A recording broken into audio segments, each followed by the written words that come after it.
When last we left off, our intrepid band of adventurers had ventured down into the Xanathar's lair, into the Xanathar's guild, to retrieve not only the head of the Black Falcon, but also to get back Nico's sister, who, through a combination of scrying and questioning, they learned that she was being held in the Xanathar's lair by possibly the Black Falcon. When they arrived, they got a little more than they bargained for in the way of illithids and an illithid plot to take over the Xanathar's guild in order to get the strength they needed to fight the demon incursion. Our wayward adventurers managed to battle them back, not without a few psychic scars, not without a little trauma, a little tentacle torture, if you will. But they did beat them back and managed to find not only the Black Falcon, but also Rosie Koska. But unfortunately, the Black Falcon had made a deal with the illithids and had performed foul and unknown arcane procedures on Rosie to connect her life force to the Black Falcons, such that any harm that would befall the Black Falcon would be visited upon Rosie. And the only way to kill the Black Falcon was for Nico to end the life of his own sister by plunging a dagger into her heart. Which was a real dick move, man. That wasn't the worst part, though, was it? They then fed the Black Falcon to one of the raging, gigantic neophids. A brain parasite gone out of control and out of the influence of the illithid's magic, grown to massive and disproportionate size. They came up raging and hungry, destroying the Xanathar's guild lair, trying to eat our heroes and anything in their path. But our heroes managed to escape. But we don't know if Nico will ever leave the Xanathar's lair. So we join our heroes now as they have climbed to the top, back to the top of the winding staircase, and they're now in the sewers, making their way out back into Waterdeep.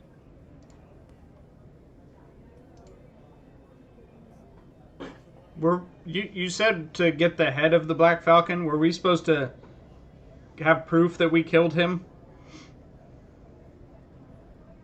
I'm sure Gaston can draw a really nice picture. Yeah, I mean, they have, obviously it's always nice if you can bring back any sort of proof, but the Zentarum have other ways of verifying the veracity of your claims. Okay, I wasn't sure if we were actually supposed to bring his head back or not. Like, oh, that I made a mistake. That one's on me, guys. He's not like Boba Fett and just gonna like pry his way back out of a big worm, then. Oh no! I mean, the hand had him for a while too, and like No, the hand made sure he was stuffed down there good and deep. Going to be no Grenado rescue. No. Shepherd made sure that that word wasn't even going to choke on him. We just got him down where all the juices are. Yeah. Okay. Are we tail spiring or not? Not at the moment. Okay. Well, that was lively. Yeah, I guess are we sort of just trudging through the sewers? Just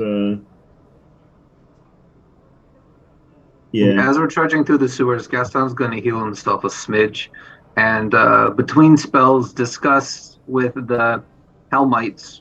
Yeah. Next actions about how to ensure that the big purple murderous tentacle monsters, which seem to be able to burrow through the ground at will, are taken care of. Conric looks at Bernard, and Bernard says through some broken teeth and blood. She says, "We will alert the shield anvil of Helm that these monsters are loose, and we will pray to the Watchful One that he may alert us to the presence of these monsters."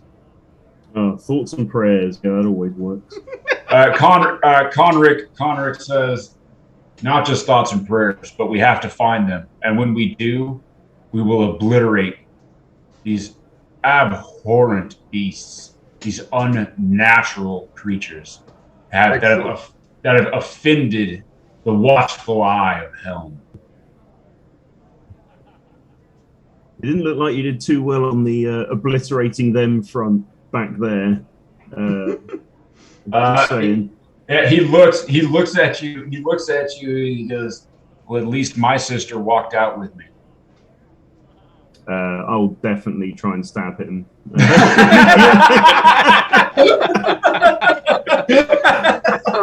mean, she's not walking, but she's with you, Nico. I mean, kind of. I'm sure you left some blood on your sword. Go ahead and give me an attack against Conric.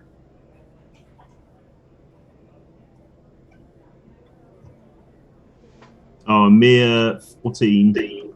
Yeah, he managed it. I mean, you're not at your best. Like you're obviously full of rage. Mm-hmm. You're just kind of. I mean, it's not even like with your rape. You're just lunging at the guy, trying to claw at him. He puts up his shield and kind of backhands you. Bernard restrains you. She holds you back and she says, "Brother, that was unfair."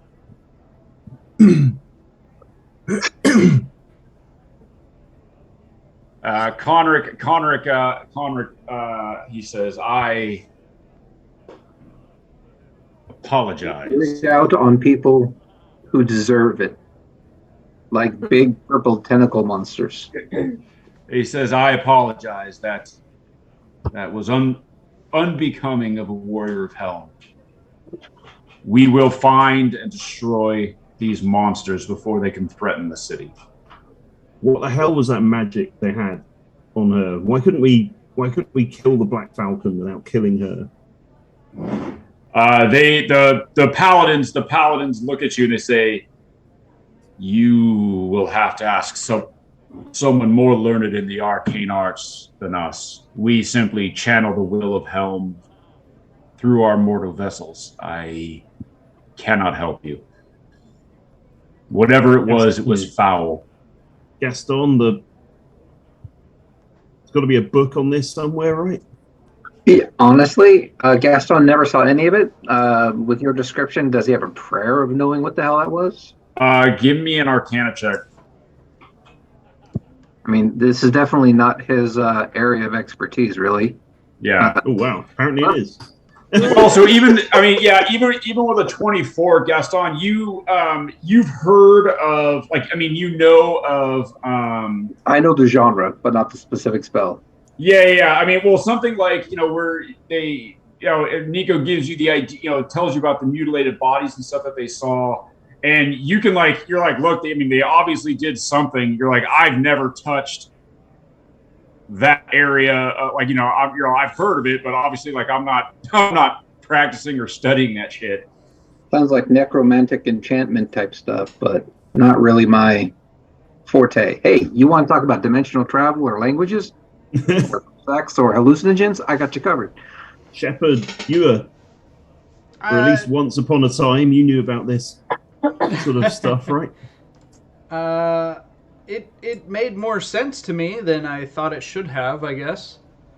But I understood once I saw Nico do what he did and the Black Falcon kind of freak out, right? You again, you know of spells that can link people together. And you've never seen something quite like that. But you know of things that exist, of magic that can link two people together. Mm-hmm. Usually it's something beneficial. Usually the person that's taking on the hurt is the one casting the spell, and they're like, look, I'm gonna share your pain. You've heard of clerics and things like that have done stuff like that. I guess you've seen Boomer do that as well, right? With the right. Yeah. You've seen the thing to be able to go out. So you've seen it work the other way. You've never seen someone be forced into that. Yeah. Matt, did you tell us that you sent her to the Shadow Realm? No. Okay. That was just I told her I sent her to the good place. I told Riven to send her to the good place. I was just curious if it was something where Shepard could somehow travel there and try and get her to where she should be. Oh no, another side quest.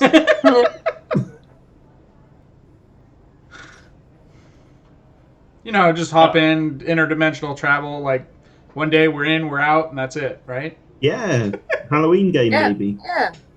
Rick and Morty, 23 years later. Holy shit. I was not in control. That was a great scene. So yeah, I'll offer anything I can, but I don't think it's going to give Nico any answers he wants. Nico, go ahead and give me an insight check with disadvantage.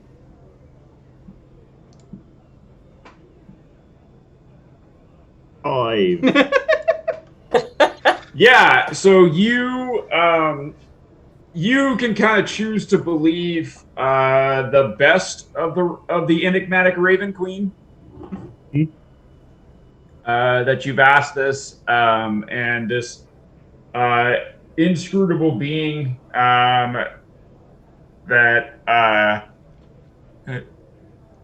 you've gotten some glimpses of, but you can choose to believe that she would act on your behalf with that insight check. I'm 100% on board with cognitive dissonance at the moment. All right, so you guys make your way up out of the sewers. Nico, also give me a so Boomer, I need a survival check from you. Nico, I need a intelligence check from you, and Gaston, I need a history check from you. History? Yeah. Jesus Christ. Well, Well done, Nico. Gaston's carrying us there a bit. Yeah. Yeah. So, Nico, you're pretty distracted by events. Boomer, you're not obviously you're not super up with the interworkings of the politics of Waterdeep, but you do know the sort of the how predator and prey work in the wild. And you do know that you just killed or at least destabilized a predator, and that territory is now open. Gaston, with that history check, you've read the history of many civilizations, the rise and fall of across many planes, and you know that the downfall of a large political player, be they above board or below, you know that can have a destabilizing effect. Yeah, power vacuums equal people trying for it, which equals, conflict. Now the question is, will it be an underground conflict, open conflict, or some combination thereof? Yes. Right. The city wasn't in a great shape before, right? There was fighting in the street and all sorts of crap. Honestly, this will be very interesting to document. It's firsthand, hey. I'll let the Church of Ogma know that they should start taking notes. Where did we last see Volo? Was he in Waterdeep or was he somewhere else? Volo was in Waterdeep. Yeah. He was at the tavern with the weird elevator. The yawning portal. Yeah. The yawning portal, yeah. Oh yeah, the tired place.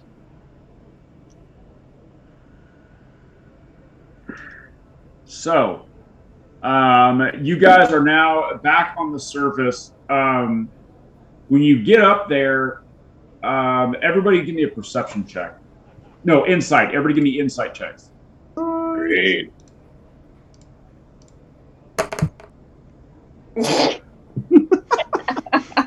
I rolled a one. Jesus Christ, Rob. Can I use my passive? Not for this. So when you get back up, so Gaston, along with your history check, with sort of what you know, obviously you're thinking, flying on your book, and the wheels are turning for Gaston. And you get back up, and everybody, Boomer's got a headache, pretty bad. He got some psychic trauma. Nico's obviously a little bit out of it. Skippy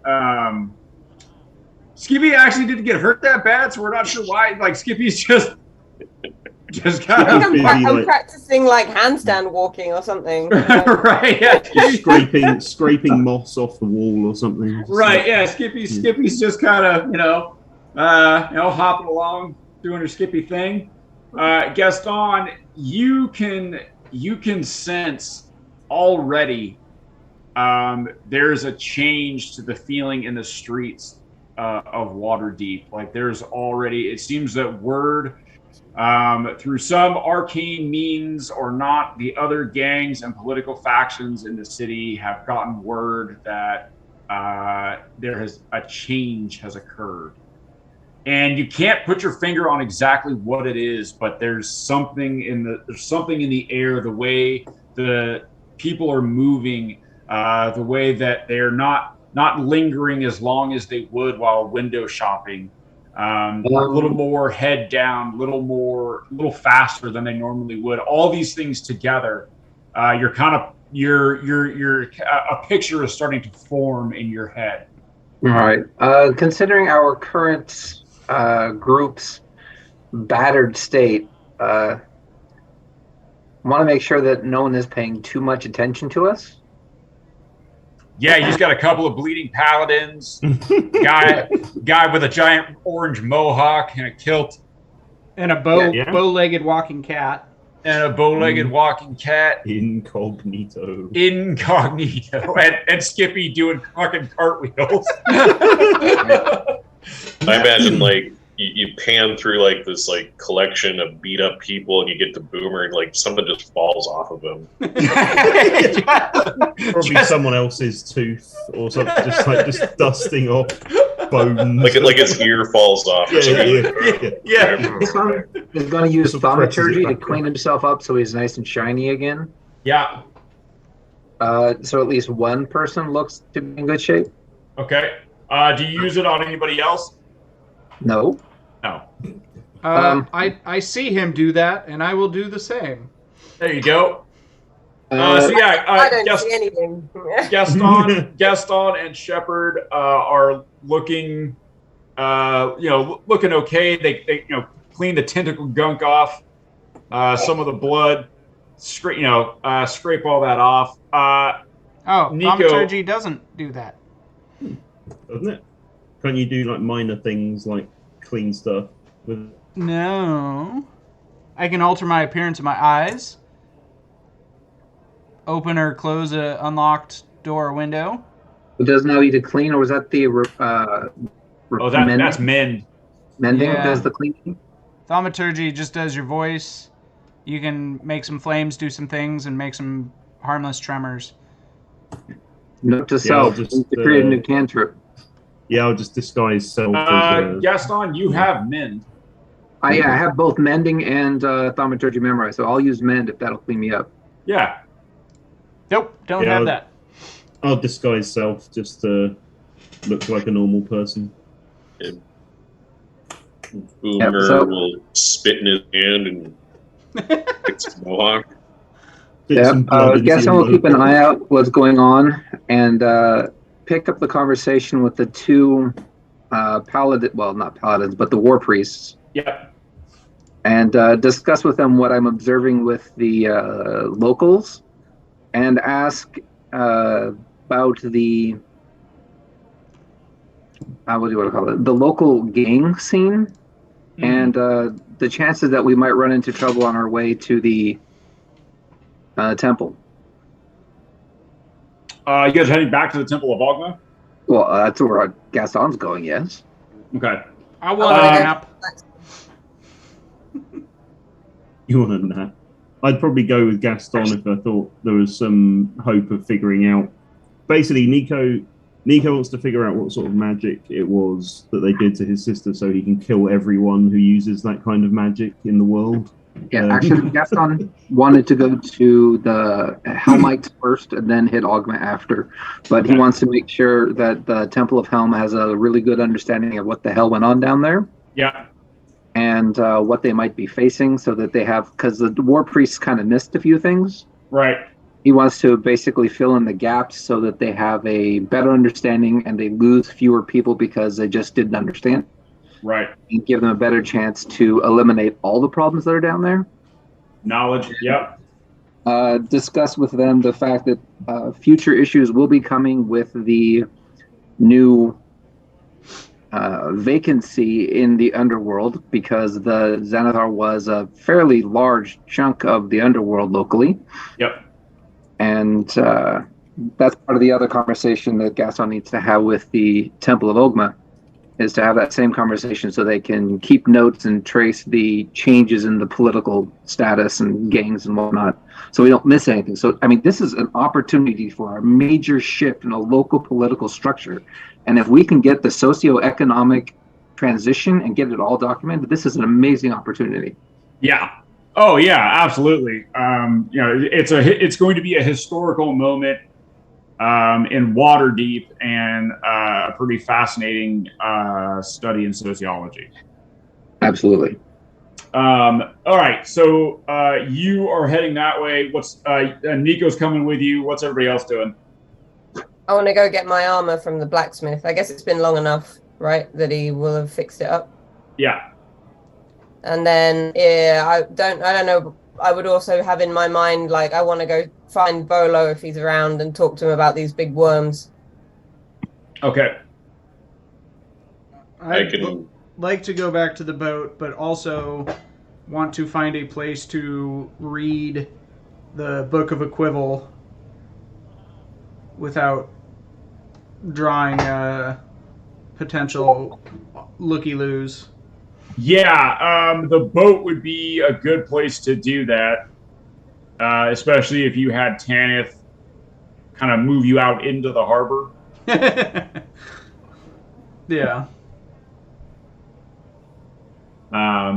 Yeah, that would be a good place to do that. Unless there's all any right. religious ties that Felix could go to here in Waterdeep, although I believe mine would be a pretty fringe collective to have here, huh? Yeah, it's that cult went out of favor a while ago because of sort of superstition and misinformation about what the organization was about. Everyone's like, death cult, and they're like, no, it's not a death with dignity. Right, but people didn't make. There was no, the mob doesn't have subtlety, right? They paint with a broad brush. Well, neither does marching a newly deceased young woman. Yeah, there's shades of gray in there, as it were. Shades of gray. So yeah, off to the boat for me. Okay. All right, and Boomer. I guess I want to try and see if I can get something done about like whole mind control and charmed thing. So maybe I'll No, friendly blacksmith. yeah, I guess I'll go the friendly blacksmith. All right, you're gonna go with Skippy. Yeah. Okay, because I'm not that damaged. I've only got a few flesh wounds. I'm super damaged. Yeah, boomers. What's your hit points now? I'm at 26 out of 156. Oh, dang. Guess what? That's why I said like something fell off me and it was part of me. Boomer's got like strips of flesh, like just peeled off of him. He's got blood running out of his eyes. He had 33 hit points back. Oh, thank you.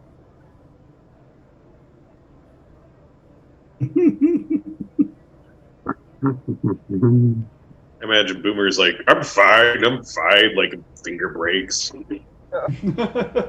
Yeah, just see? It's fine. This is fine. 16 more. Thank you. All right, and that's all I really got left on me. I've got a few spell slots I want to save because Ed's a DM and I want to have a little of the tank if I need it. You don't know.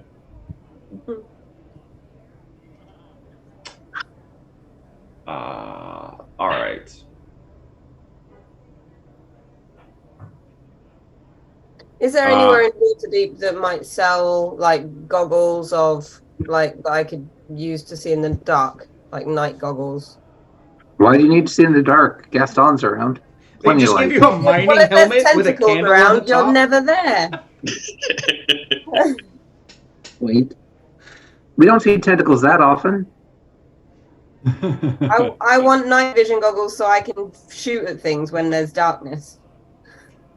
You're gonna eventually turn yourself into like, the guy from like Splinter Cell or like Solid Snake or something. Speaking of Solid Snake, did you guys see the Marines that beat the DARPA robot? Oh, they hit like hiding in a box. Yeah. So they spent a week training with his Marines on having some AI like learn how people walk so they could identify like when people are trying to walk up, and they had 8 Marines, and after 6 days they said, okay, sneak up on the robot and touch it.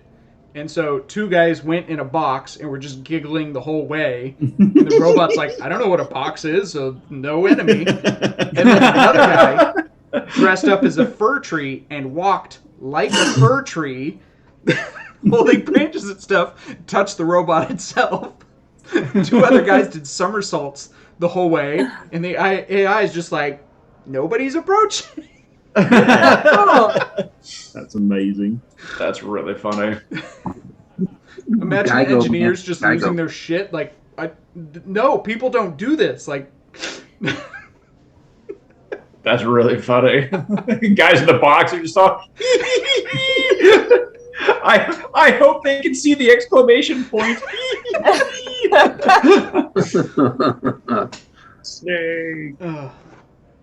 Love that game. All right. Okay. All right.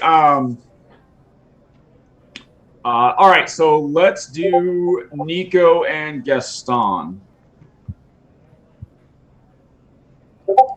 We'll start with you guys. All right. So you guys head to sort of Temple Row. Nico, what do you look like? At the moment, I just look like I'm in my kind of let's think, Temple Row. Oh, I'll just be dressed like a deckhand as usual.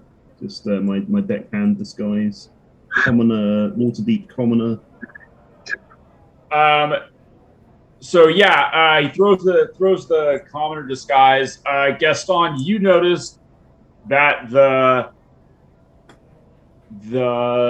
disguise that Nico puts on, that it's not the usual disguise that he has. The face looks a little more drawn. The lines are a little more severe. There seems to be sort of crags and shadows on the features that don't look quite right with the light.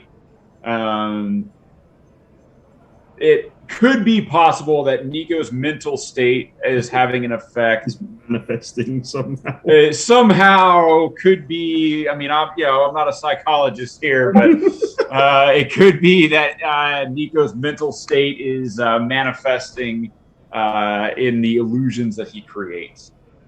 Got it. You also notice every now and again, Nico's shadow splits into two, and the one that splits off, like you'll see when he passes by light, like like a lantern or some light source, that when it throws the shadow, just for an instant, it looks like there are two people, and one of them is Nico, and the other one is not Nico. But looks like he's reaching a hand out on Nico's shoulder. Male or female? Male. No, I didn't know he swung that way. That's all good. Man in the shadow never shall be parted. So you guys make your way as you start to get away from the entrance to the Xanthar's Guild. Where you went into the sewers, the tension and stuff that you felt in that area starts to ease the farther you are away from that, as if that was some sort of epicenter of this tension. And by the time you get fully into the sort of the temple ward, the religious ward where all the temples are, it's almost like it's like night and day. It's almost completely gone. Although every Nico himself seems to have an aura about him of menace that people take notice of. He's walking with the air of somebody that wants to do capable violence.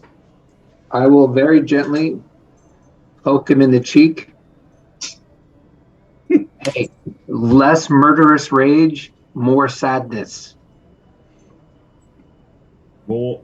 You want more sadness? Less murderous rage, yes. I'd rather not get arrested for wandering around with someone who seems to be willing to slaughter anybody they come across. Well, just make sure no one gets in my way then.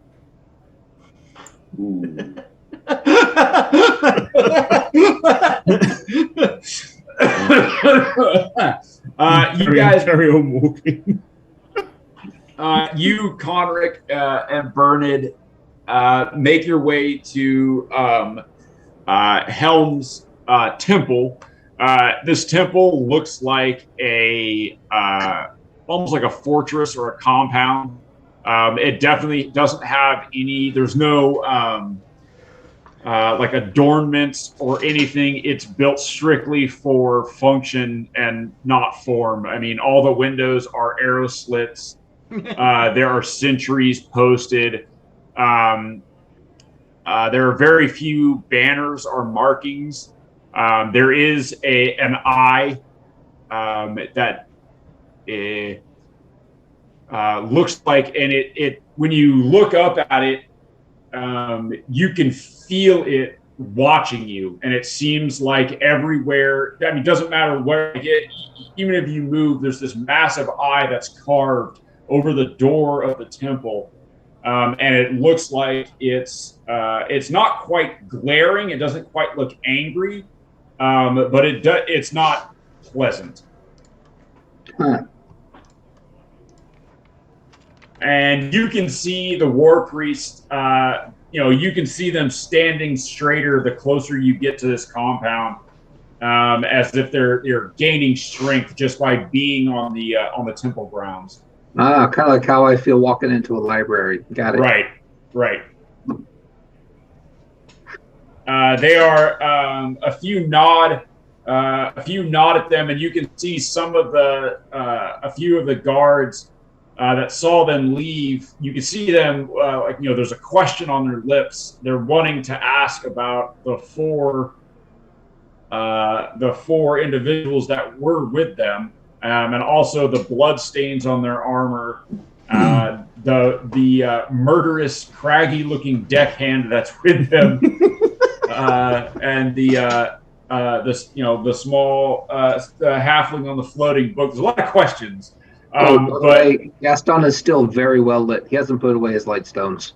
Right. Oh yeah, I figured. And you can see, with a curt gesture, Bernard heads off any questions they might ask, and they promptly stand at attention and snap crisp salutes as the war priests lead the way into the temple. Upon entering inside, you see that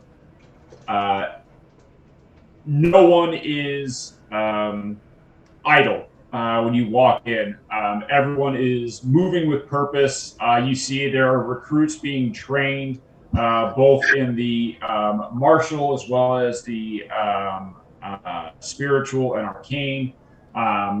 There are people are moving. Nothing. It doesn't look to be in chaos, but there is definitely a sense of purpose about the place. Alrighty. Conrad will look at you, Gaston, and he says, "Please wait here." And he gestures over to you. You see, there's like a small anteroom off to the side. It's the only room in the entire place that looks in any way like it has given a consideration to comfort. It has, there's a stone bench, but it has a few worn-looking cushions on it. It clearly doesn't get a ton of use, but he says, "I'll send someone in to make sure you get refreshments." Excellent, thank you.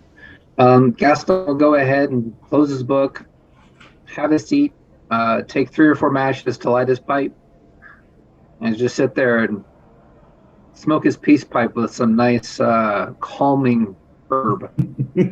Is this the story pipe? This is the story pipe. Go ahead and give me a.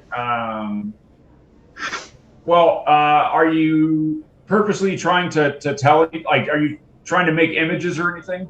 At the moment, no. He's just calming down with a little bit of herbal assistance. Go ahead and give me a charisma saving throw. Throw or just a check? Saving throw. 21.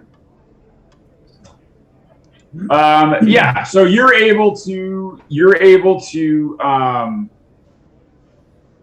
sort of you're working through the all the shit that has just happened, but you're able to keep your cool, and nothing inadvertent comes out in the smoke of the pipe. All right. After a few moments, Gaston will pull out some paper and quill and start taking notes about the whole thing. Right. While it's still fresh in his mind. Right. Nico.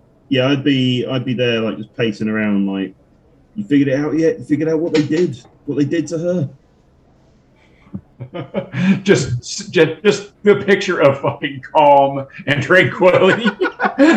just muttering to himself every now and again, and just halfway shouting at Gaston. Come on, man! He must have done it by. all those fucking books have to be worth something. I will put out a bottle of Twisting Blood bourbon for him. Yeah, you're right.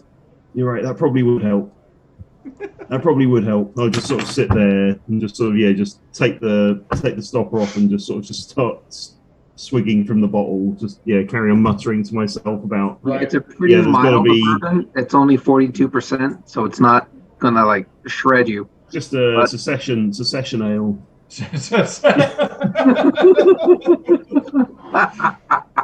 Oh. Just something to take the edge off. Well, so the description is smooth, sweet, and aromatic, smoky caramel and tobacco. Best if neat. So straight out of the bottle. There you go.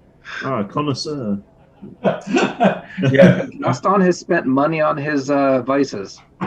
He is not cheap in quantity. He is quality. I'm sure that was a 20 gold bottle of bourbon you're pounding. Yeah, soon to be past tense, I think. Yeah. I'm sure Nico's really savoring it. Yeah. But it allows use a Gaston snorkel? to do his note taking. Yeah. Worth it. So Bernard and Conric return with a she's a tall, between them is a tall woman. She's got sort of iron gray hair that's pulled back into a bun. She walks with the air of command. Like this is someone who is used to giving orders and having them followed. So she's a dominant female? Hey. Yeah, she is definitely she's tall, and she's not overly muscular, but she's like definitely she definitely is in shape, especially for her age. She walks and she has you see she has a sword on her hip. In fact, you notice that no one in this place is unarmed. Even those that look to be doing like clerical type work, nobody walks around unarmed. The whole thing about every Marine is a rifleman, every Helmite is a swordsman. Yep. She walks in. She sees Nico. She sees you just swigging from this bottle, and she gives you a pretty disapproving look. Yeah, I just sort of look up at her and go, "Fuck you looking at?"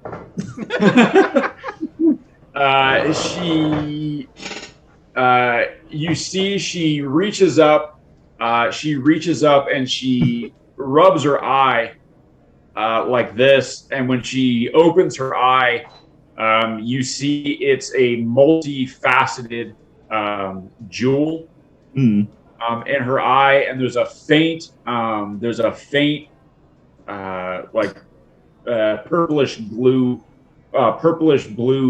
glow within it. Ooh, fascinating. What the hell is that? And she says, "This allows me to see what is." Take a good look, sister. As she looks and says, Now I'm confused. How many people are you related to? as she looks down and she says, "There is no need for this subterfuge here, and I would appreciate a more moderate consumption during the daylight hours."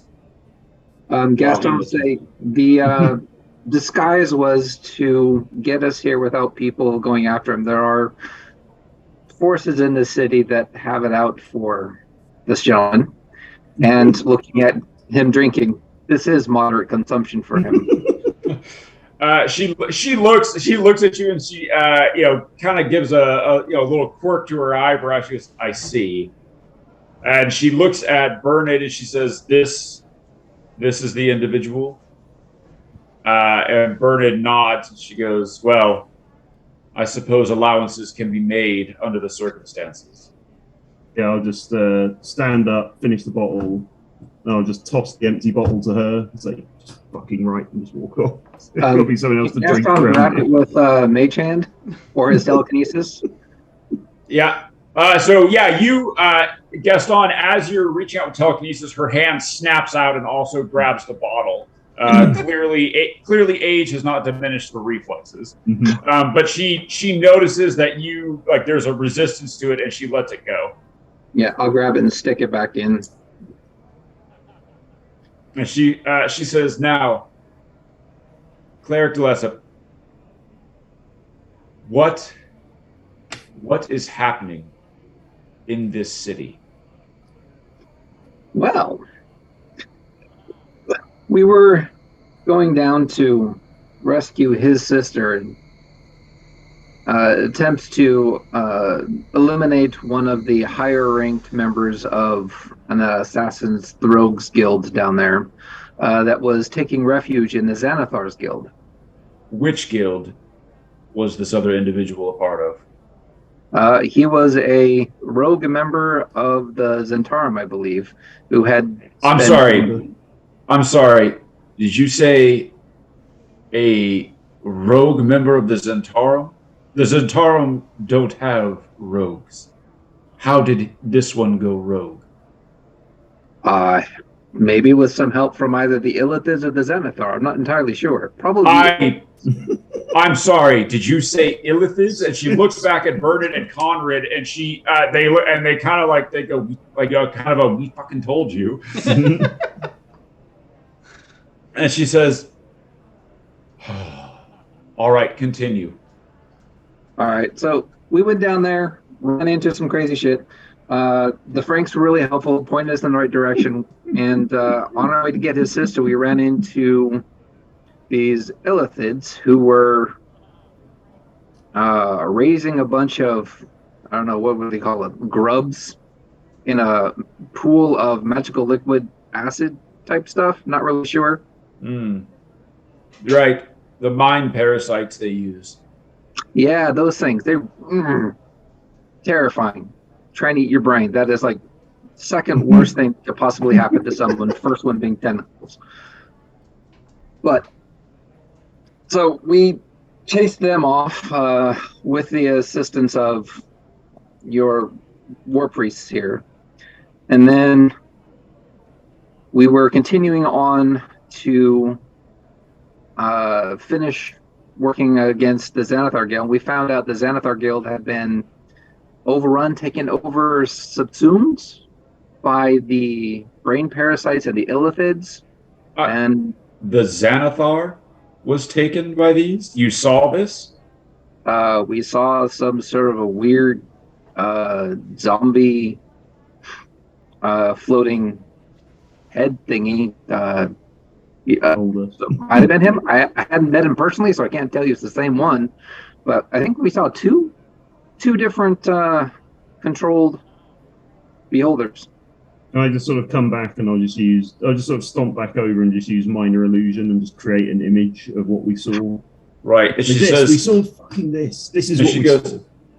that's the Xanathar. The Xanathar had been controlled by the Illithids? Yep.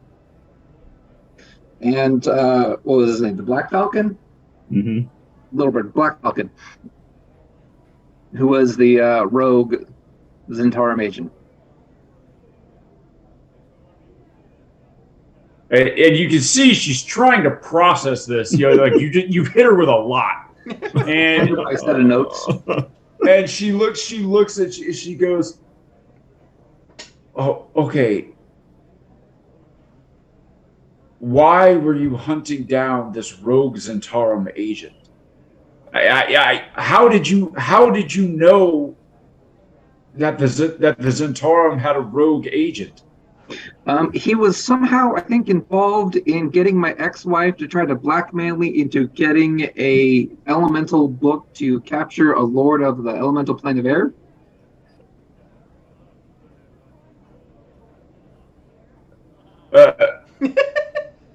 Okay, we need to focus here.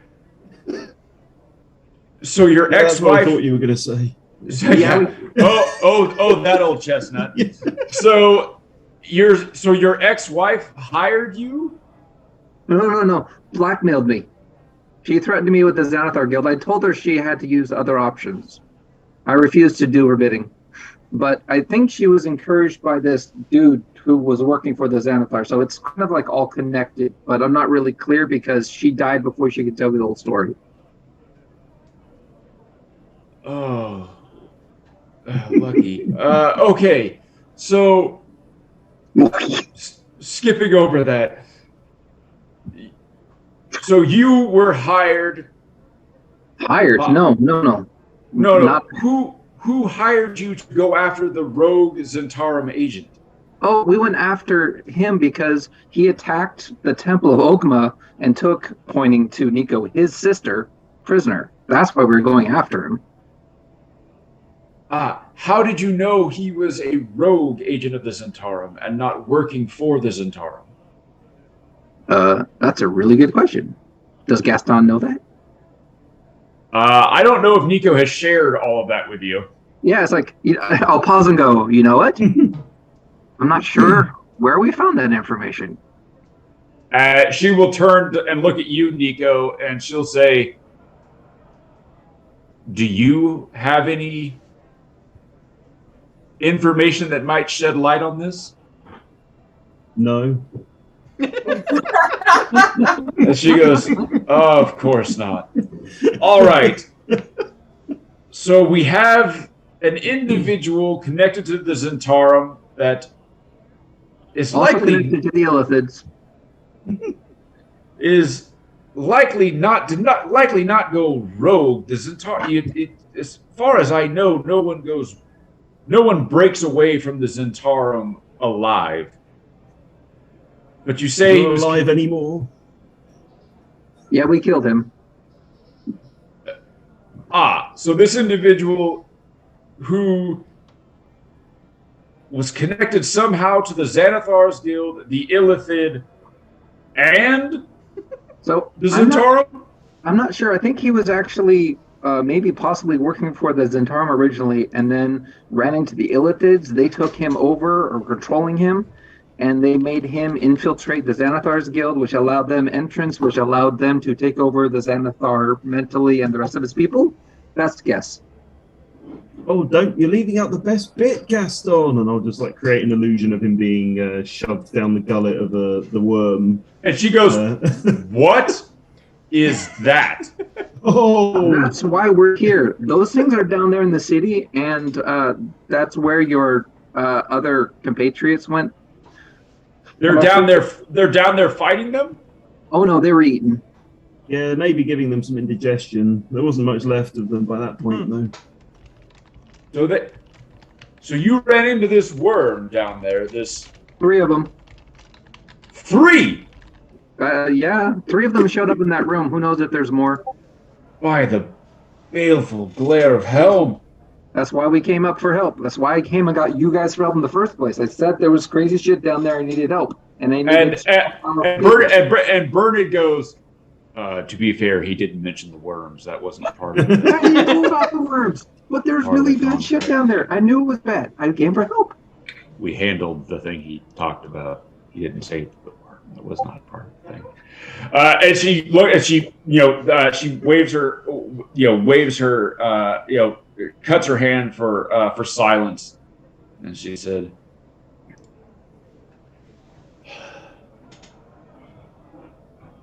"All right, look.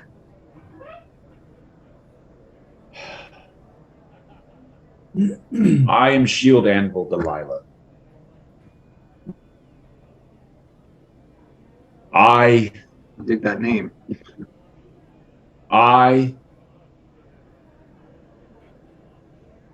They have to be stopped. Obviously, we can't let monsters like that run beneath the city. Can you tell me anything about them? Or are they? Do they have anything? Acid. They eat brains. They have acid tentacles that suck people in their mouths. They eat you whole. tentacles, acid. Anything else?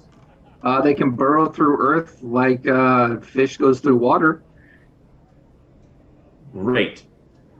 All right. Cause earthquakes. Seem to be able to knock down structural buildings fairly easily. Fast. Well, that's not It's a great for the giant. And they seem to be able to detect intelligence rather than life or heat or anything. So they go after brains. Specifically, they go after brains. Best guess. I see. All right.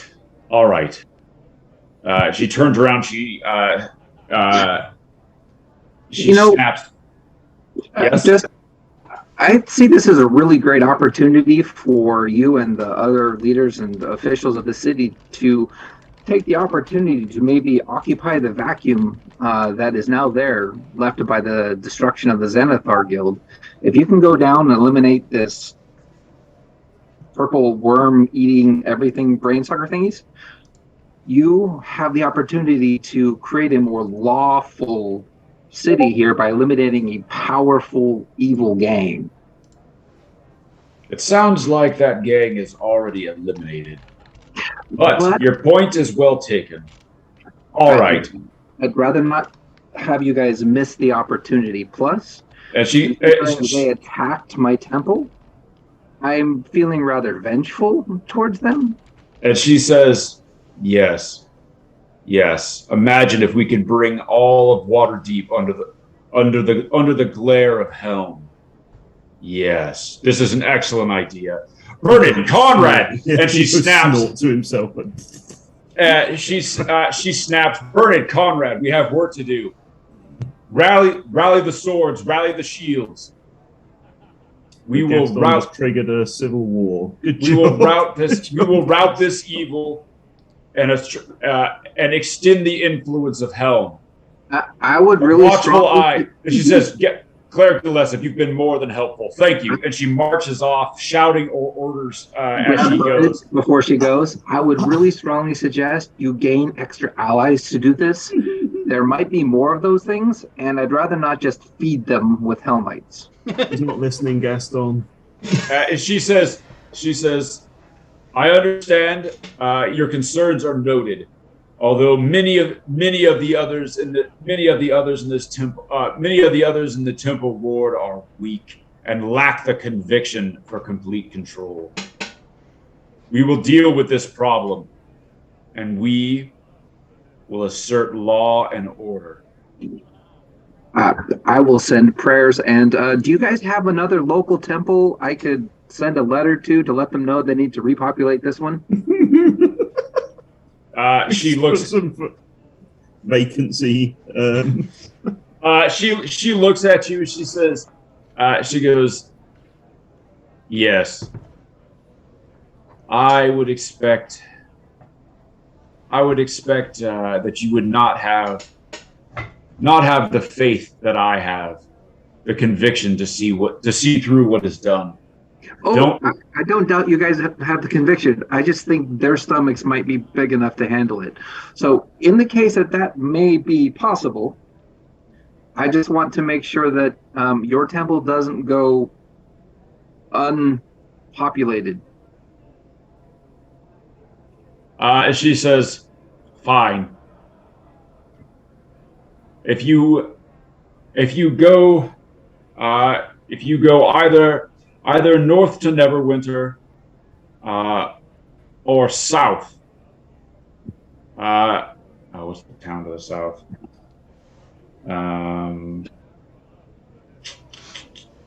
Whatever it is.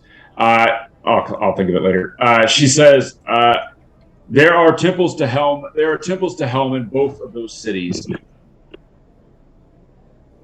All right. I will send them letters letting them know they should check up on you in a week or so. Of course. Yes. Tell them to come and see what a city looks like that is free from chaos and from a criminal element. Cleric de Lesser. And she says, this city, the watchful eye of Helm. The watchful eye of... What'd you say? How many people do you have here? And she goes, she looks at you, she says, the watchful order of Helm in Waterdeep has more than 10,000 members. Holy crap. Are they all militants or lay Of brothers? course, they are members of. They are under the watchful glare of Helm. Did you I say knew this city had a big graveyard. 10,000? All right, cool. 10,000 soldiers. All right, then may the blessings of Ogma be with you. Good luck in your endeavors. Once you're done with these, once you're done with these worms, maybe we can have a chat about a demon incursion that we need to take care of. And she says, "Yes, we've already sent some to the south to look into that. What do you know of it?" Well, we know it's real bad. They were flying out to sea to attack ships a few days ago. Yes. What we don't understand seem to be in the many dozens of demons, from what I hear. And she laughs and she goes, "Many dozens? Have you not been south in some time?" Oh no. No. Is there more No. than many dozens? They number in the thousands. Many thousands. Oh. Yeah. They are planning a full-scale incursion. How many people did you send down south? We sent down a garrison of 3,000 to establish a beachhead. So you have 7,000 left of the city? That's right. Check out Just the wanna big make sure. parade on Gaston. I'm just trying to figure out if they're going to lose like 2,000 men to the worms. That still leaves them 5,000 people that had to feed to the demons. So I'm cool with these numbers. As she looks at it, she goes, "What we don't understand is how they got such a strong foothold here. How could they open up a portal that is this stable? They had to have had a connection. They had to have had someone who summoned them here." They'll just mutter like, just fucking. What does Gaston about the story? Gaston remembers something about cats and mice, and it didn't seem to make much sense when he heard about it. So there's nothing he can really say because Boomer's the one who told him the story in Dwarvish. Right. No, it was all Geshing. Geshing released all the demons. But Boomer's the one who told Gaston the history of how the demons got there. And that was while we were still in Barovia. screwy vampire world. Right. And Boomer was like, there was a kitty and some mice, and then the mice. Boomer told it all like half-assed and like, and you're like, so. Did Boomer say? Did he tell Gaston the part where he was the one that killed the cat? Yeah, well, he said that he killed a cat, but he didn't. Like, there was no. He didn't tell Gaston that he was tiny in relation to the cat. Like, it wasn't very clear. And in Boomer's version of it, there was no causality between the cat being killed and demons being released. Although Boomer knows that, but when he was telling the story, like it didn't come out that well. Gaston was not quite sure if it was some weird drunk ravings or not, Right. or if it was like the effect of where we were. But the story made absolutely no sense, and he didn't really follow up on it because it seemed like it was some sort of weird waking dream, maybe. Right. Well, and Boomer's dialect of Dwarvish isn't common, and this was before you had the book. And so you had you understood like probably 75% of it. Yeah, it was very weird. It didn't make a lot of sense, and it was somehow related to the demons, but not really, because Boomer didn't really connect them. He just said, and then there were demons. When we came back and looked at it later, and then we went to go and save the gnomes and your bartender, and there were lots of demons, and we like blew stuff up, and the whole cats and mice thing didn't come up again at that point, so Gaston really has no idea. Yeah, Gaston's like, I don't know, man, it's fucking demons. It's demons somehow, not really sure. But Gaston is very interested in sealing said thingy Right. portal, which reminds him, at this point he goes, oh crap. I'm supposed to find a book for that. All right, I have to go back to my library to see if I can find the book. And she says, right. Good. Do research. Knowledge. Forewarned is forearmed.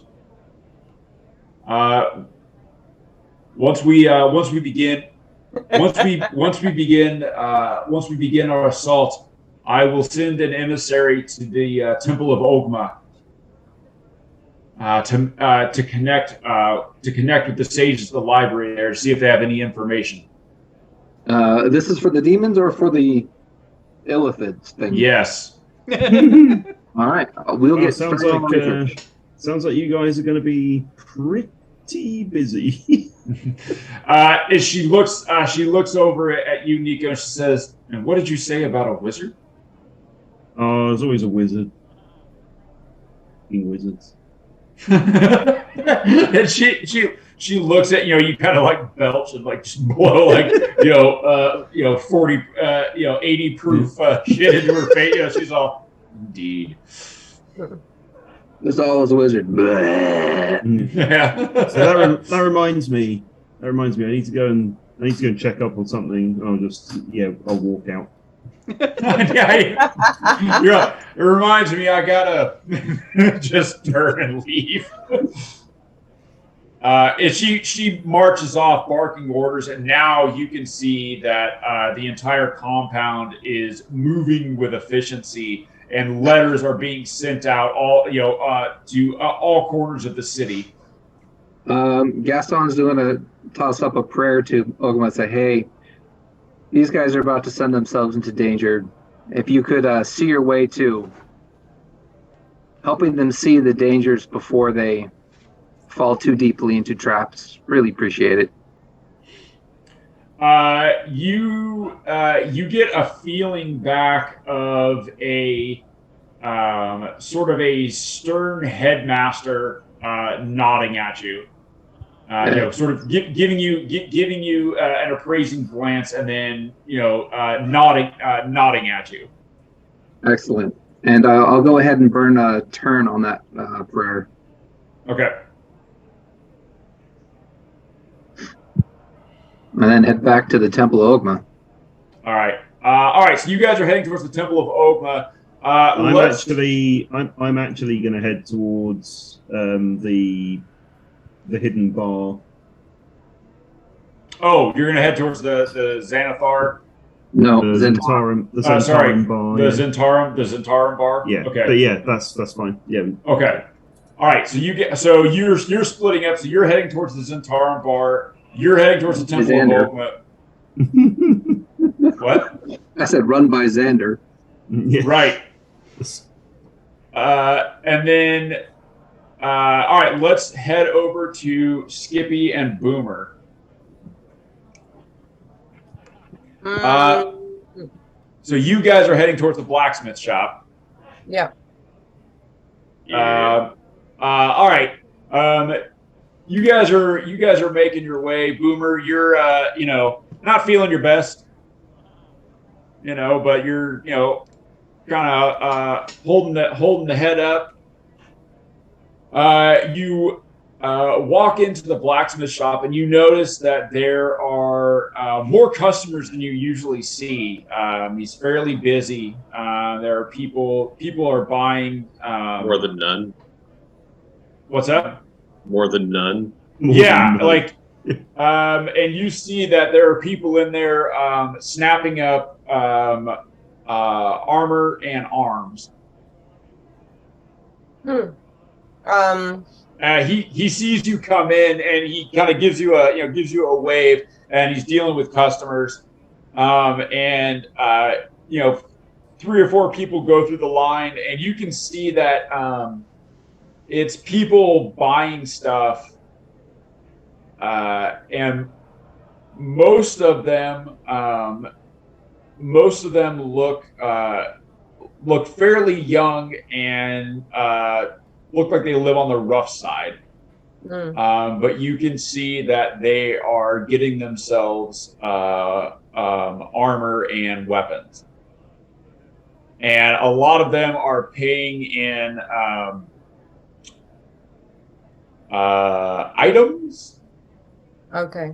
That may or may not belong to them. But you see the blacksmith. The blacksmith sort of just weighs it out. If it's gold, it's he puts a weight on it and puts a value on it. He doesn't seem to care too much. Do we see any items that look interesting? There's a lot of statuary that you see. Most of it is bronze or gold. Some of it has gems in it that you can see. You see one statue that catches your eye. It is it looks like either a skull or like a withered face, and it has one eye. Like one eye is like it's like filled in, like it doesn't have the eye. And then the other eye is like a red, looks like a red gem of some kind, probably a ruby. And then the mouth of it, the four of the teeth, 3 on the top and 1 on the bottom, are like onyx, like they're black. Does it remind me of Jeff? A little bit. Makes you a little nostalgic for Jeff. I'll like keep an eye on where the statue is and bring it up when I talk to the blacksmith. But in the meantime, while we're waiting for the blacksmith, I want to be standing underneath my painting, like posing again in the right. You're there. When the blacksmith sees Boomer walking behind you, you can see like a cloud passes over his face, like his face darkens a little bit, and he pays extra careful attention to you, Skippy. Like he, I'm the one that's beat up. I'm on slightly under. Just around about half hit points at the moment, so I probably look a bit beaten up. Look a little worse for wear.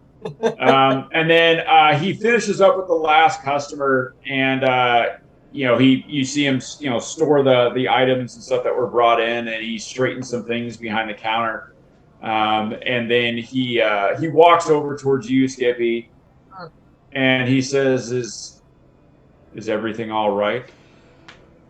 Oh, we've had an interesting couple of days. Could have used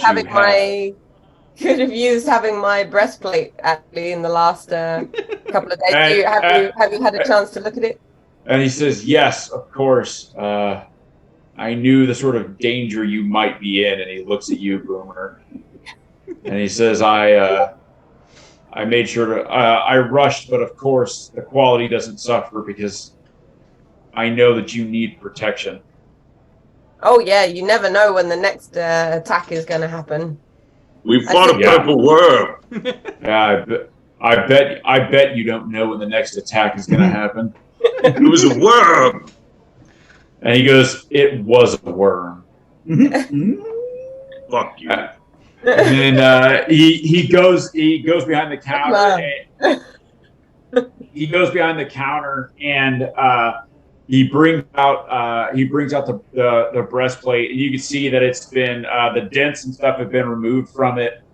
And he's carved or he's sort of engraved on the chest something for you. What does he engrave on there? A dragon. Yeah, so he on the front of this thing he engraves there's a dragon with its mouth open, spewing its breath weapon out, looking like it's like a front facing view of the dragon, so you can see like it looks like it's like spewing acid or something at you. I love it.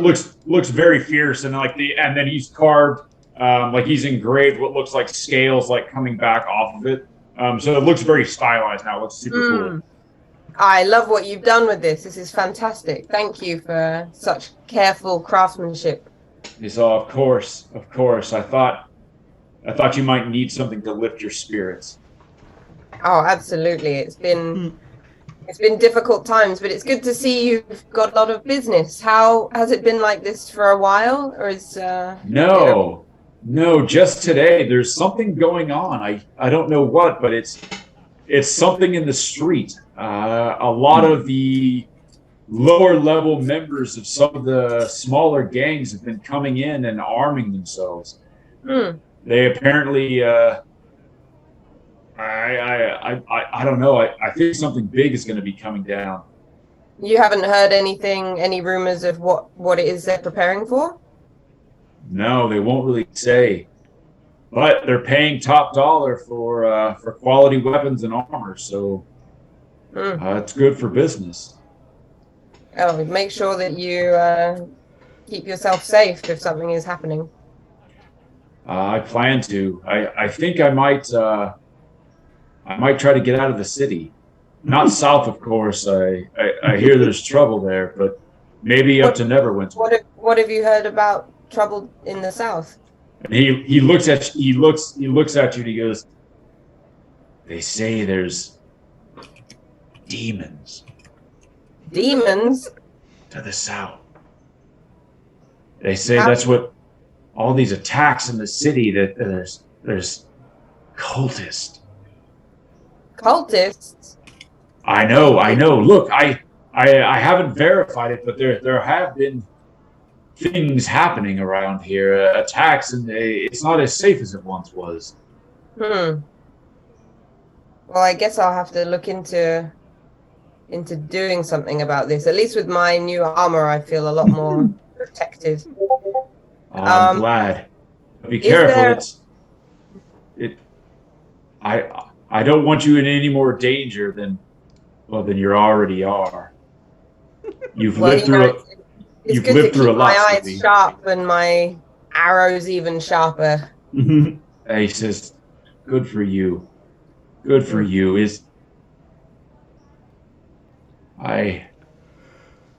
You've been through a lot, Skippy. You're so brave. I just do what we can.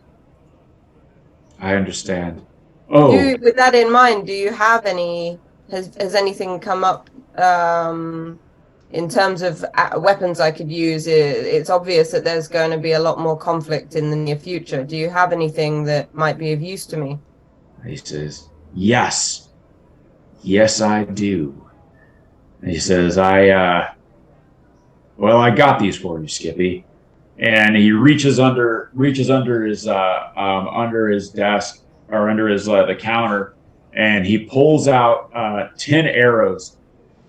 And they're long, but they're larger than the arrows that you normally have, and they're carved all the way down the shafts. And he says, these are arrows of dragon slaying. Oh, amazing! Nice.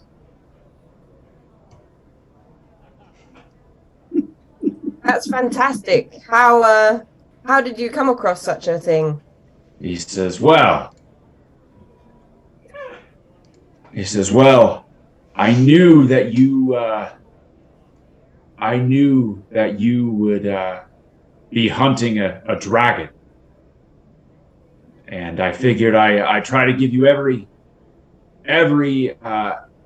advantage I could. And so I went and talked to a few friends of mine, some other armorers that deal in arcane things, and I found these. And I thought my friend Skippy could use these. They didn't have anything of dwarf slaying. And he sort of gives a look. And he says, but I figure you'll have to do what you can on that front. Oh, I'm not too worried about needing to slay dwarves. I think when we get the dragons under control, that's the main goal. I see. Well, we all have our own dragons to slay. Another look. And he says, but please, take these arrows. I can only find 10 of them, but I hope it's enough. That's fantastic. Is there anything special I should know about them? Any Best with a bow. Yeah. Well, if they're longer, you might be able to put them in a scorpion or something. Yeah. He says, well, they're made to slay dragons. I don't know if they're specific to the kind of dragon, but they said that they're made to slay dragons. I can take a look into them more. But thank you so much for thinking of me and for making me prepared. We do have a dragon in mind that we want to capture and slay. Well, good. I'm glad. Every one of those monsters that's brought down makes the world a little safer. Well, I guess anytime any monster, another look at Boomer, is brought down, it makes the world a little safer. Oh. I want to buy stuff too.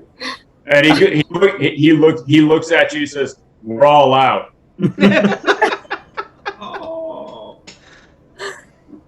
Would you mind, blacksmith, fitting my armor on for me again? You did such a good job last time. Of course, of Never course. feels quite the same unless you. Of course. And he works very carefully, going over each strap, making sure that he straightens out your gambeson and he adjusts each of the straps. He asks you questions as he does it. Tells you, arms up, move around. How does that feel? Is it pinching or anything like that? Takes him like 10 to 15 minutes, very carefully going over each and every one. And he says, "There. How does that feel?" I'll wriggle around. It almost feels like I'm not wearing it at all. It's perfect. Thank you. Excellent. Make sure keep it on as much as you can. And he looks over. He says, "Like you said, you never know when you'll be attacked." That's right, Boomer. Don't you agree? I fucking hate this blacksmith.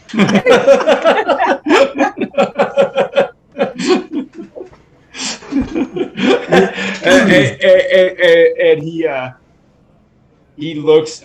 He says, "I bet you hate anyone who chooses not to ignore what they can see right in front of them." I don't even know what that means.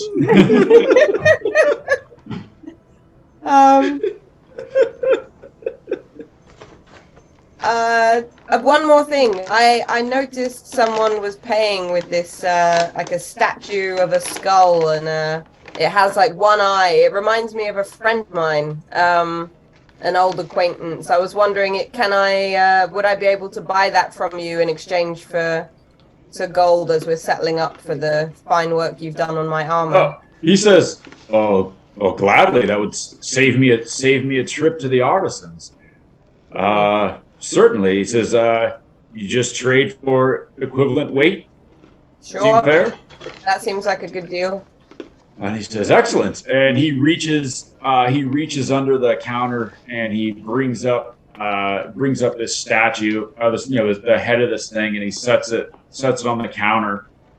Boomer, when he does this, go ahead and give me a charisma saving throw. Son of a bitch!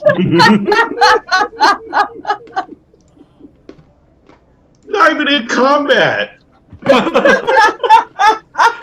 it's like the reason that we came here. The irony. Give me an irony saving throw. 10. Yeah, Boomer. When he sets the statue up, and the blood red ruby in its eye catches your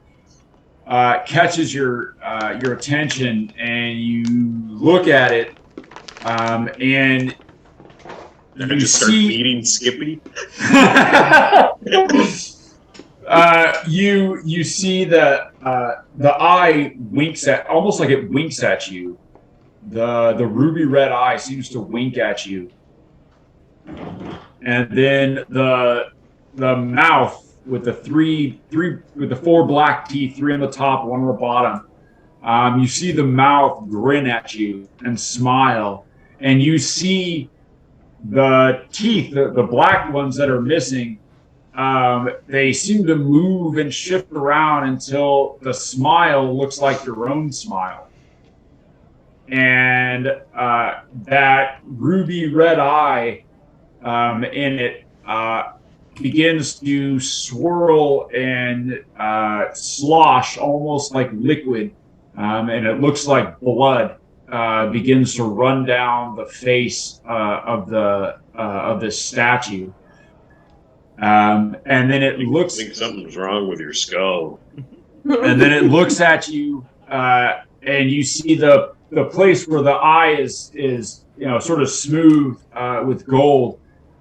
You see it open up, and an eye, like a normal eye, looks at you out of that, and it says, "I have them, Boomer. I have them all. They're mine. And you will never, ever have them."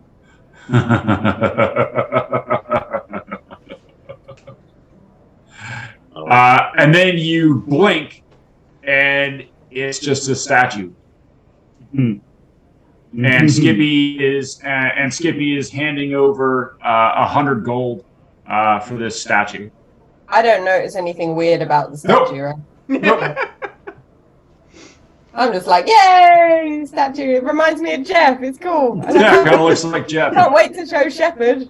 Well, I guess I have to imagine what Boomer would do. Yeah. Yeah. Boomer would be like, "No!"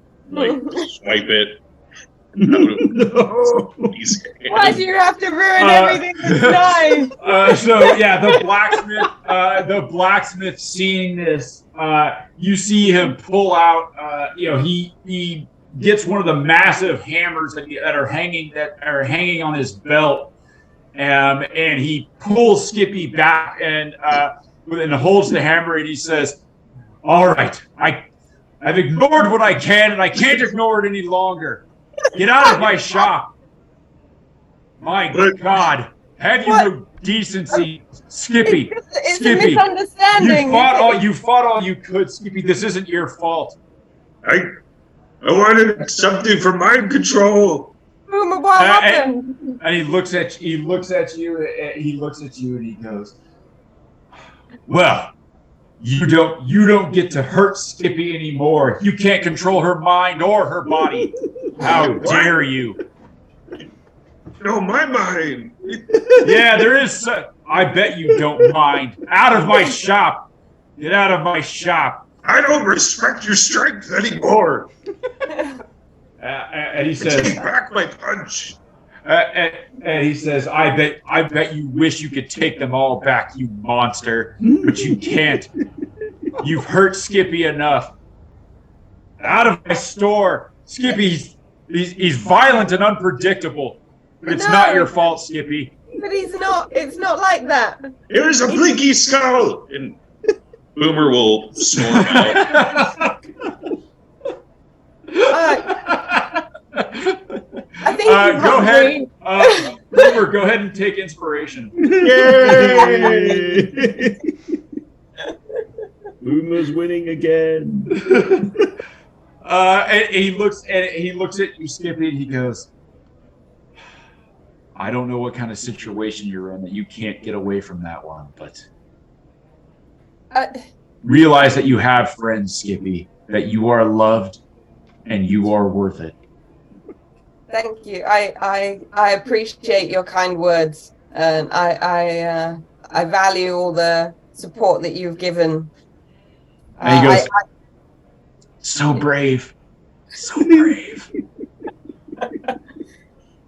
While I'm here, do you know where I might find any goggles that would help me see in the dark, so I can make sure I don't get any any attacks? surprises? I see. Yes.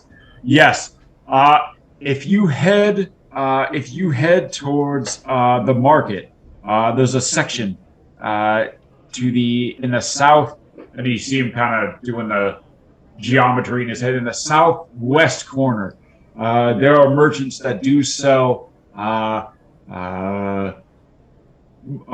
more common magical items, things like this. There's a lot of goggles like that are worn by miners and such that go to the dark places in the world that need to see. They might be a little bit pricey, but they should have them.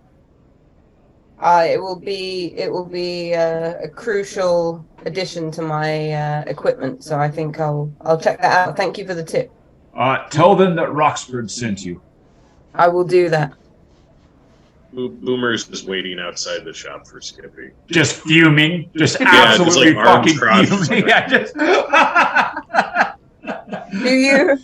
Do you think that these that in this market we may also find any helmets to help prevent us from being charmed or affected by magical influence? And he looks at you. He says, "Is that what's going on?"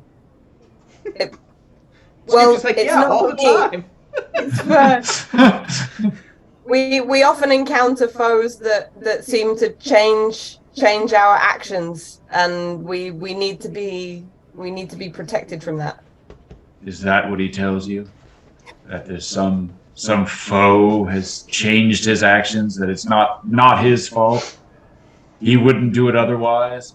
Well, he doesn't explain very much. He just punches, huh? Yeah, I bet. Time. And he says, well, there's things that might be able to help you if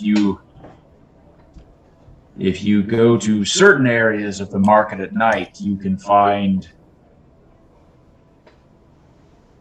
well, things that would aid you in your situation. Is there any one in particular I can look out for? And he says, yes.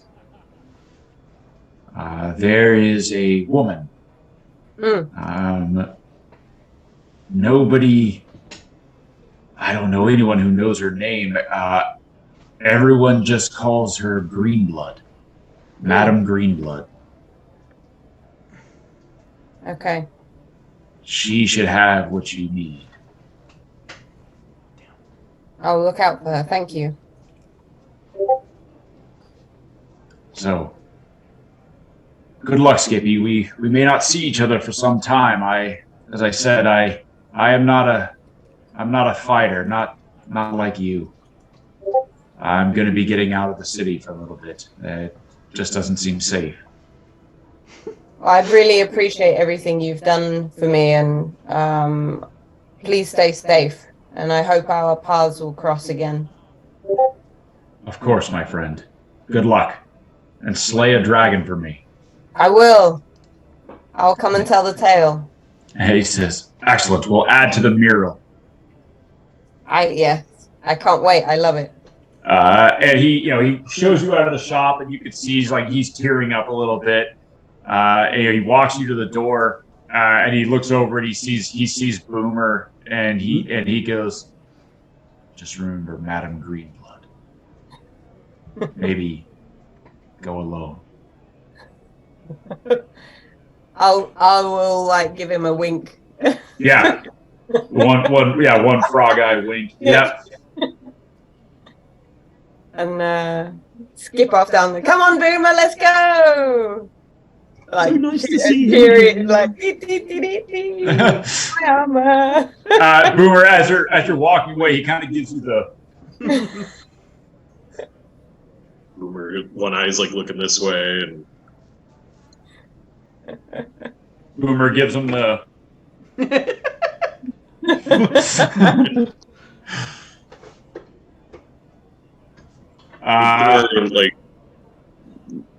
As they're walking, I don't hit you on purpose.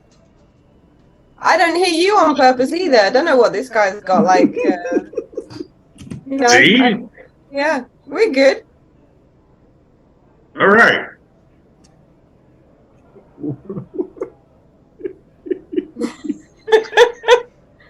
I'll slap Boomer on the back, and let's go get something to eat. Yeah. And Boomer will slap Skippy back on the back, maybe. Skippy falls over. Just as the blacksmith's emptying some. He looks.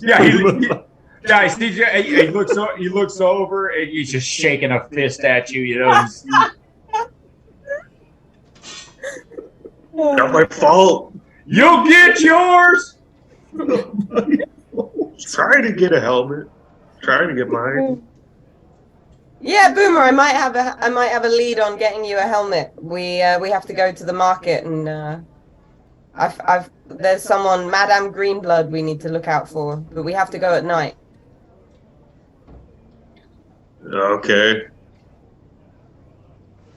All right. So where are you guys heading to?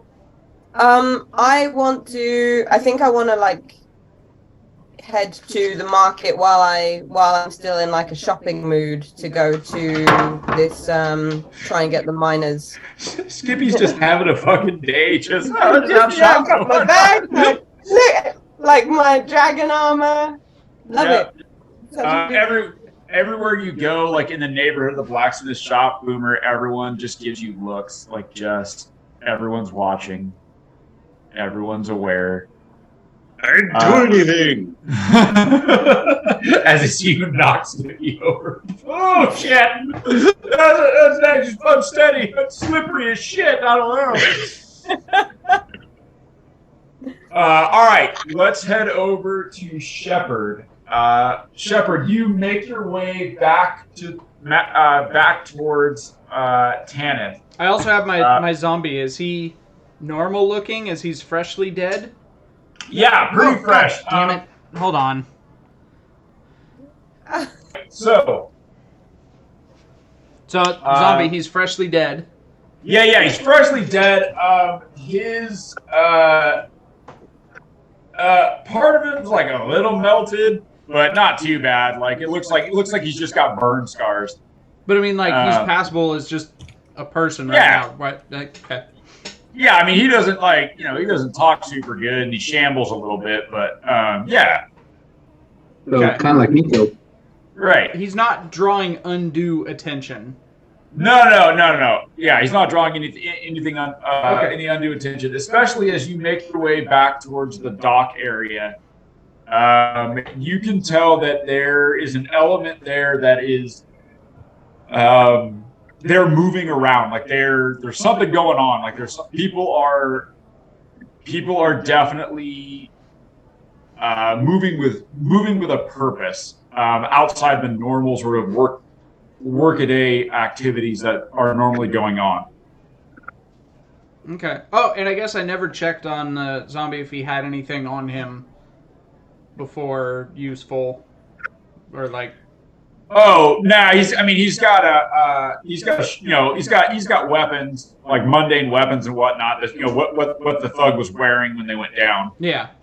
Okay, so that's fine. So, yeah, he'll just shamble with me to Tanith, and I'll be checking to make sure my book is still in the bag, but not actually, like, open it. Just that panic, like, touch it every 10 seconds. Like, yep, it's still there. Okay, no one's taken it. Hasn't.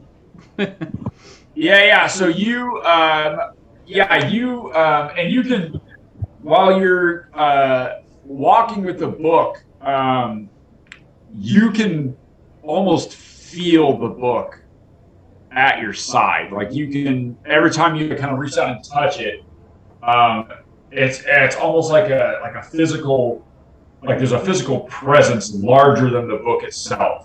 Mm-hmm. That you can kind of feel, an aura to the book that you can feel, and it doesn't feel good. And so I don't stop it by the dogs push my chair. I don't remember the deal I made with the Chardalon, but am I still bound to that? Oh yeah. Okay, so I'm pretty uneasy about not knowing why I'm uneasy. Right. About it, like. Right. Yeah, you're not sure why you're so anxious about this. But yeah, like a mark has appeared on your forehead. Oh, great. Yeah. All right. So you make your way back to the docks. You're looking. You're looking around. And you're like, there's a lot of activity. Mortals kind of going and doing their thing. Interesting.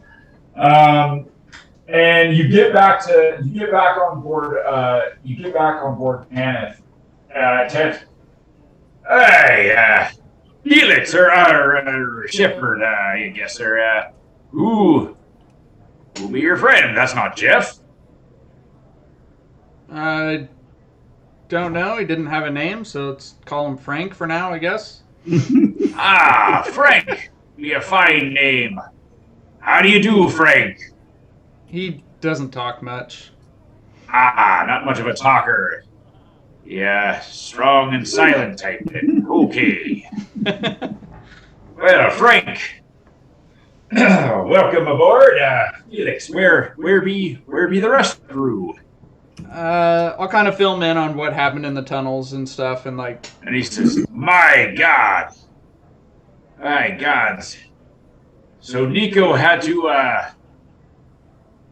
his own sister. Wow, I bet he is drunk. It's a bit of a sore subject. He pretty much didn't talk to us the whole way walking out of the tunnels. He's pretty hung up on it. Oh, yeah, that, kind of had to push her over the plank there. Wow. That's gonna leave a mark, as they say. Yeah, real dick move from the DM there, yeah. Does he notice the mark on my forehead? Nope. Okay. He says, well, Felix, we're glad to see you back safe here. Is there anything we can do for you? Actually, I'd hope we could moor out into the harbor a bit, give us some more privacy. I have Do there be brigands? I don't think so. But I'd like to lessen the potential of people getting a view on what I have, and I'll kind of tap it. My satchel. Aye, treasure. Ha ha ha ha. Now you be speaking our language. What do you got? Where is the Gold? book? Like when you're tapping, are you like don't want people to see what I've got, and you're like, where are you tapping? Satch is just hanging in front. Feels Yeah, see what I think? He's all. Don't make a mess on me ship there, Felix. I wouldn't want to make a mess. Okay.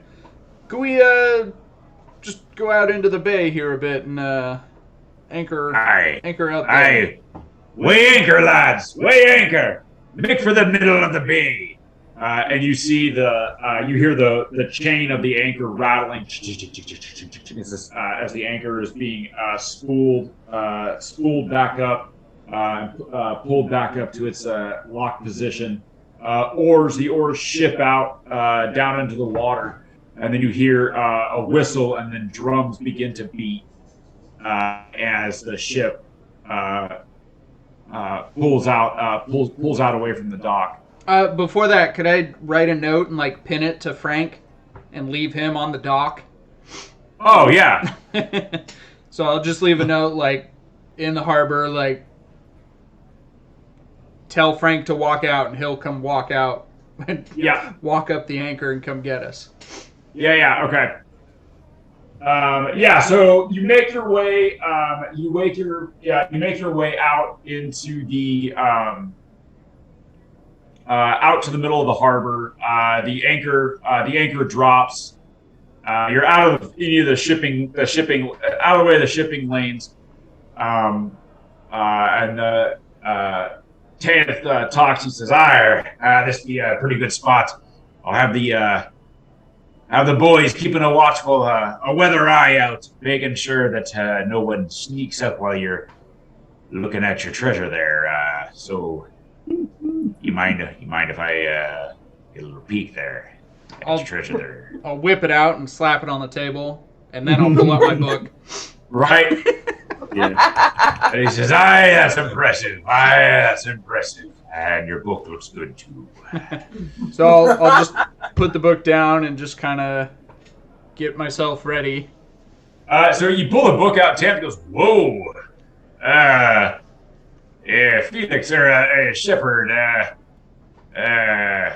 mean, have you had a good look at that thing?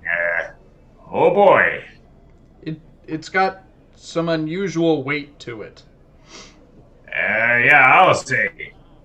I'll say. You know what? I think I hear Abernathy calling me up on the deck there. I gotta go, Felix. There. So I see you. You look like you're in good hands here. You take care of this. Okay. Bye. Tell everyone to keep clear, please. There's nothing but silence meets you. So definitely before I open it, I'm going to cast guidance on myself. Okay.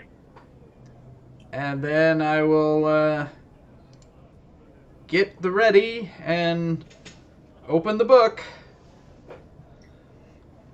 So you open this book. Well, first, so you attempt to open the book. The clawed hand that is locked on the book remains shut.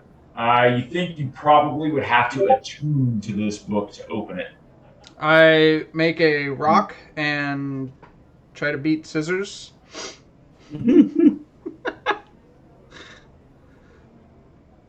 I rock, paper, scissors, the claws, like. Oh yeah, no, it remains it remains closed. All right. I guess I'm going to try and take a short rest to attune to the book. Yeah. Oh boy. So yeah, you attune to this book. Take a short rest. You sit there with your eyes closed quietly, focusing on the book. Go ahead and you now have the Demonomicon of Igrivel. All right. Go ahead and roll a D100 for me. Is there? Oh, there we go. Roll good, Felix.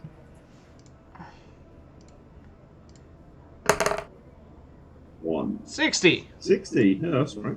That's All better right. than average. Yeah. While attuned to this artifact, you can use an action to cast one cantrip from it. So we'll pick a cantrip and put it in there, chosen by the DM. Oh, very good. Go ahead and give me another D100. 73. Nice. You can also cast a second level spell from the book. Okay. Nice. Oh, wait, no, sorry. 61 to 70, sorry. While attuned to this artifact, you can use an action to cast a second level spell chosen by me from it. After you cast the spell, roll a d6. On a roll of 1 to 5, you can't cast it again until the next dawn. But if you roll a 6, you can cast it again. Okay. All right. Go ahead and roll another D100 for me. We're going to keep rolling a D100 until you get transported to another plane of existence. 13. That's good, right? 13. While attuned to this artifact, you are blinded when you are more than 10 feet away from it. Ooh. Great.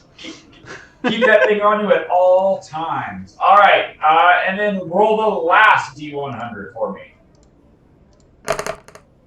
Oh my god. 15.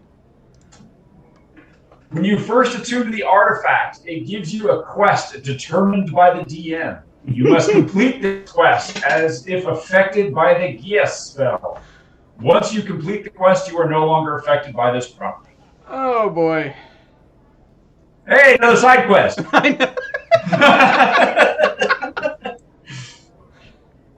Can I use my guidance to add a D4 to these checks?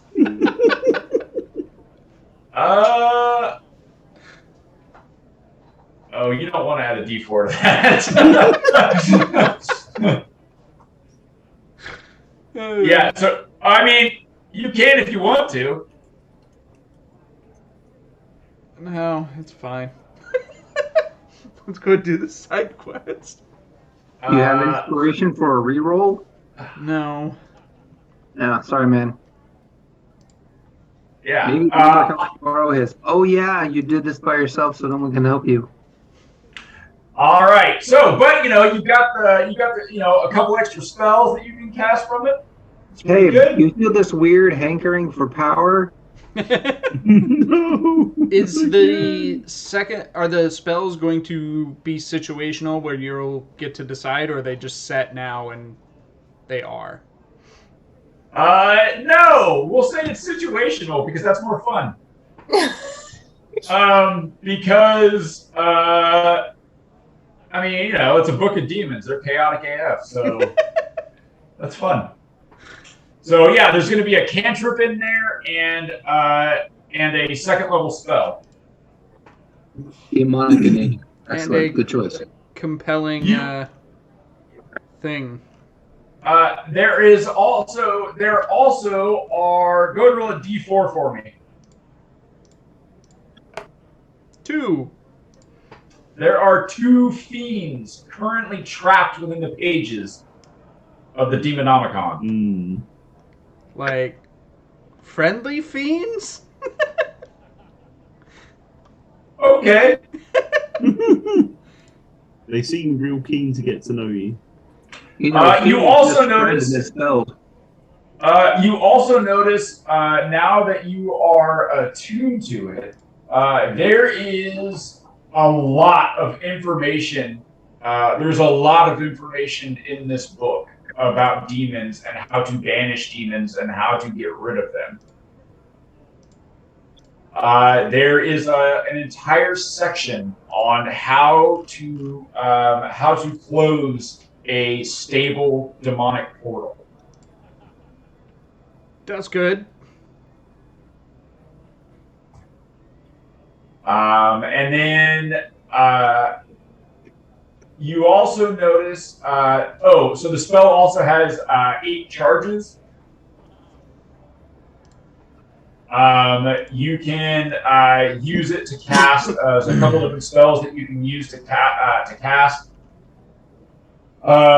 You also notice that the demons that are trapped within the pages, they seem to. You can almost hear them whispering to you. To me? To you. Okay. And inside the book, you also notice, like, so you're looking at it and you're looking at the pages on how to close the portal, and it's like, oh yeah, you're going to need serious side of magic, a lot of rituals. There's blood and sacrifice involved. You also see that you need lightning struck obsidian. That should be easy to find, right? Yeah. Some obsidian stuff once upon a time. Yeah, and then no, we'll have you do that later. All right. But yeah, you can tell this book is evil. Like, there's no two ways around that. Like, it's definitely going to help you do what you need to do to take care of this little demon problem you got. But this thing is not. It's tainted AF. Like, this thing didn't get a bunch of knowledge of the abyss and demons by hanging out in it. So, with it being 10 feet from me, am I drawn to it because I don't want it to fall into other hands, or like because I crave it? Oh, if you are more than 10 feet away from it, you go blind. Yeah, but I mean, like, okay. You probably don't know that part yet. Okay, so it's not a driven by anything. Like, it'll just happen. Yeah. This thing, when you attune to it, this thing has sort of attached itself to you. There's some other things that are going to happen later that you'll find out about. Okay. But you'll find out why it does that later. Yeah. That'll But be fun. I definitely feel that this would be very bad if someone else got their hands on it. Oh, that part is coming from that mark on your forehead. Yeah. That mark on your forehead tells you that you have to hang on to this book, and the name Ashardalon is in your brain, and you don't know why. But it's telling you that this book has to go to Ashardalon. Not like immediately, like there's nothing like a compulsion, but it's telling you that now that it's in your care, you don't want to get rid of it until you put it into the very large and deadly claws of Ashardalon.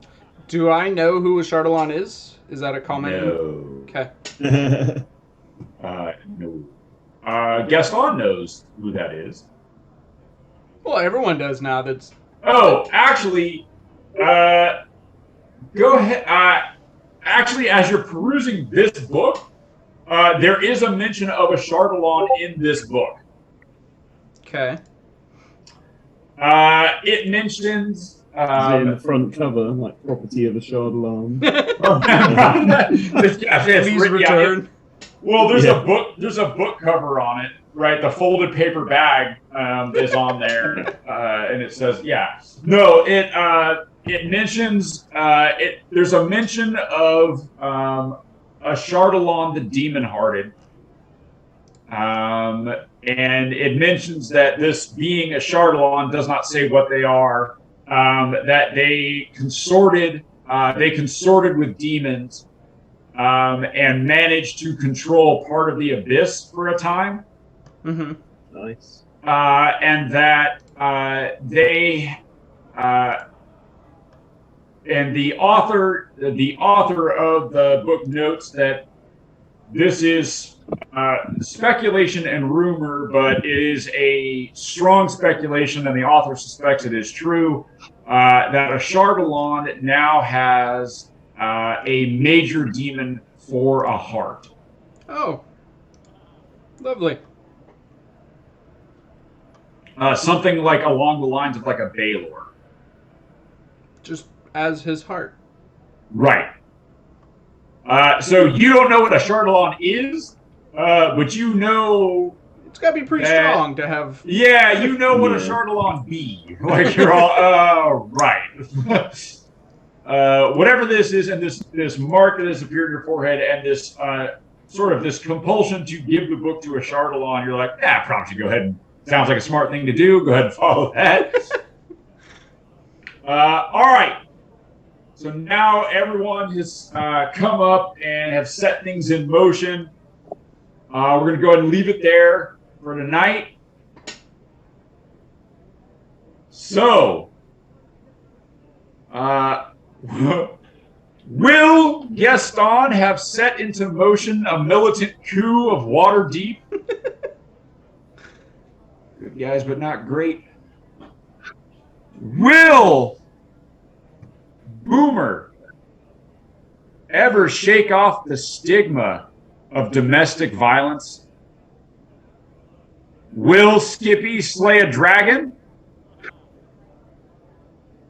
Will Nico be able to console himself, or at least lie convincingly enough to move past the death of his sister? On to.